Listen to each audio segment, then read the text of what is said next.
Finally जो है आप लोगों ने धुरंधर देख ही ली होगी। अगर धुरंधर की हम बात करें तो एक बड़ा अपडेट मैं आप लोगों को ये देना चाहता हूँ कि धुरंधर के अंदर काफी बड़े बड़े लेजेंड्स हैं। जैसे कि अगर हम बात करें, अर्जुन रामपाल भी अंदर है, लेकिन अक्षय खन्ना भी है, संजय दत्त भी है, आर माधवन भी है। जो लेकिन धुरंधर के अंदर इतने सारे दिग्गज कलाकारों के बावजूद भी अगर किसी ने ज्यादा पॉपुलैरिटी अगर बनाई है, जो लोगों को धुरंधर के अंदर सबसे ज्यादा कैरेक्टर अच्छा लगता है, तो वो जो है रहमान दकेट का कैरेक्टर निभाने वाले हैं अक्षय खन्ना।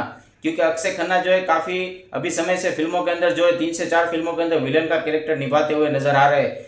इस वीडियो बनाने का मोटिव ये है क्योंकि अभी से 3 साल पहले जो है रणबीर कपूर की फिल्म आई थी एनिमल, उसमें जो है बॉबी देओल ने अबरार का कैरेक्टर निभाया था। जो है रणबीर कपूर से भी ज्यादा जो है पॉपुलेशन बॉबी देओल को मिली थी विलन के कैरेक्टर के लिए। तो इसी फिल्म के अंदर अक्षय खन्ना के साथ भी 99% ये हो सकता है, क्योंकि धुरंधर जो लोग देख रहे हैं उनको जो है इस फिल्म में जितने भी कैरेक्टर है उनमें सबसे ज्यादा अच्छा कैरेक्टर जो है रहमान दकेट का जो है अक्षय खन्ना का एक कैरेक्टर लग रहा है। और उनको जो है मुझे ऐसा पर्सनली लगता है कि ज्यादातर लोग जो है इसी कैरेक्टर को पसंद कर रहे हो, इसी कैरेक्टर के लिए फिल्म देखने जा रहे हैं। तो आप लोगों ने धुरंधर देखी है तो आप लोगों को अक्षय खन्ना का एक कैरेक्टर जो है इस फिल्म के अंदर विलन का कैसा लगा?